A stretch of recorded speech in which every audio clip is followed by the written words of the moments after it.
E olha, aquecimento global está preocupando muita gente. As mudanças climáticas afetam o dia a dia das pessoas e trazem problemas no longo prazo. Vamos falar sobre esse assunto no Vida Sustentável.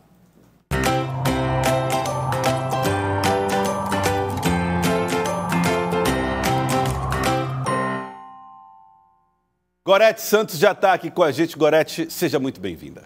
Obrigada, Joelson. Bom dia, boa tarde já, boa tarde para todos nós. Boa tarde a todo mundo. Gorete, quem está em casa agora, certamente já sentiu aquele problema ocular por conta da umidade baixa, já pegou da tosse, né, por conta, eventualmente, do tempo mais seco, mais quente, está preocupado com desidratação.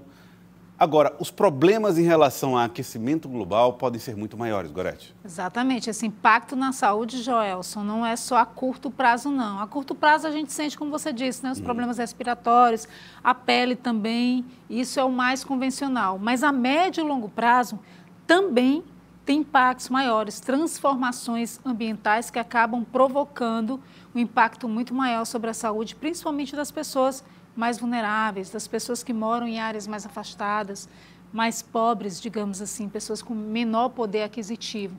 São esses os que mais sofrem. Nós vamos conversar com dois especialistas, uma doutora em geografia especializada em desastres naturais, né? E também com um biólogo, pesquisador da Fiocruz e também doutorando em medicina tropical, trazendo para a gente já uma análise desses efeitos. Vamos acompanhar com Gorete Santos. Nós estamos agora a 32 graus, a 45% de umidade. Se nós formos, por exemplo, atravessar a avenida, uma região que tem, por exemplo, asfalto, que não tem essa permeabilidade no solo, que tem uma pouca cobertura vegetal, que não permite ter uma copa ou algo do tipo, essa temperatura muito provavelmente vai aumentar e a umidade vai diminuir.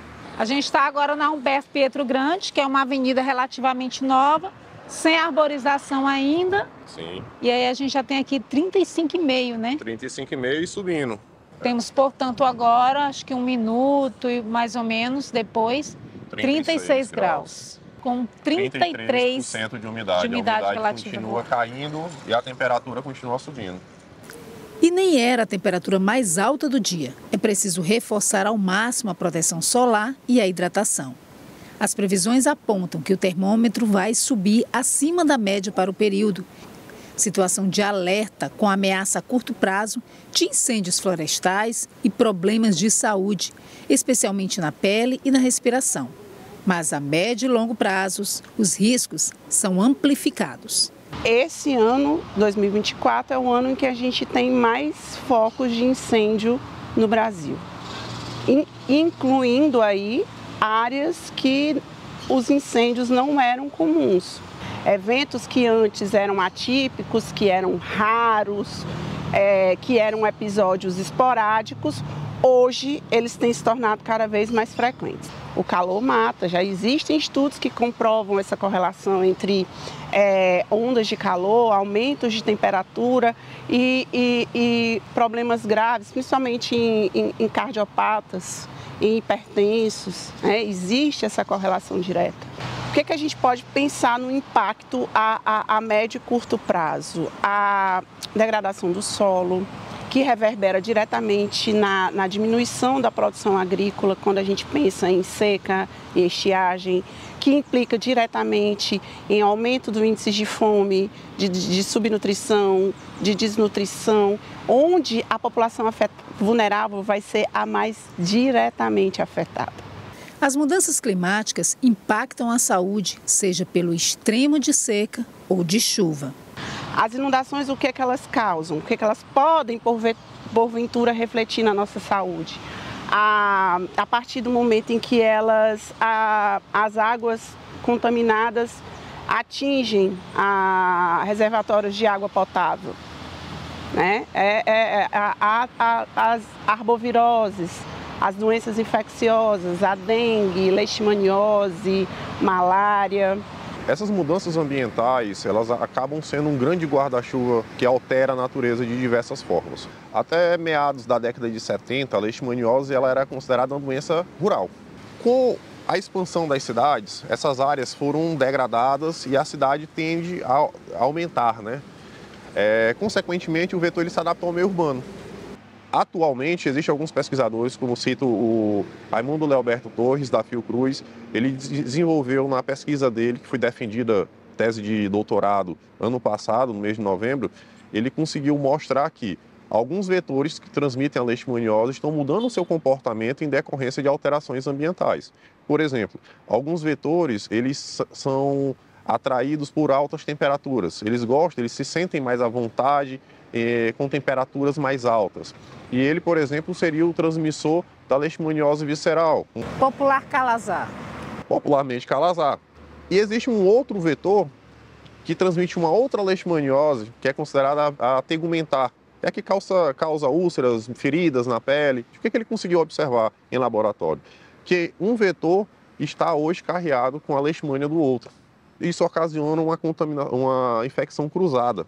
E rapidamente você pode ter, por exemplo, um caso de congestionamento do serviço público, né? O serviço público ele pode colapsar em algum momento por conta dessas mudanças.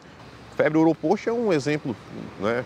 Que até então não se tinha relatos, e há pouco tempo atrás tivemos 2 casos no bairro Renascença. Então, que é uma região do Grande Disseu, que tem uma grande quantidade de habitantes naquela região. Então, é uma região que é muito fácil você ter a disseminação de arbovirose. Então, ter monitoramento, fazer esse monitoramento é de grande importância para a saúde pública. Muito sério, me surpreende profundamente. E eu acho que tem uma outra questão que é colocada, né? Essas doenças que ele citou, elas estão geralmente em áreas onde se negligenciou muito tempo questões básicas de saneamento. É aquilo que a gente... Ou seja, mais uma vez, essa questão tão... Você já trouxe esse assunto para a gente aqui, mas está ligado com questões sociais também fortes. Né? Sem dúvida. Por isso que a gente falava também das questões das populações mais vulneráveis, né? Pessoas que às vezes moram nas áreas mais afastadas, que não têm uma infraestrutura ideal, que falta saneamento básico, tudo isso também vai interferir. Fora o poder a gente falava da questão do poder aquisitivo, já trouxemos outros exemplos da questão da própria pele, por exemplo, né, da refrigeração, sim, da proteção solar, de tudo isso. Aspecto de envelhecimento precoce. Isso. Então, é uma complexidade tão grande desses problemas que são ocasionados pelas mudanças climáticas que acabam afetando muito a saúde de uma forma que a gente não imagina.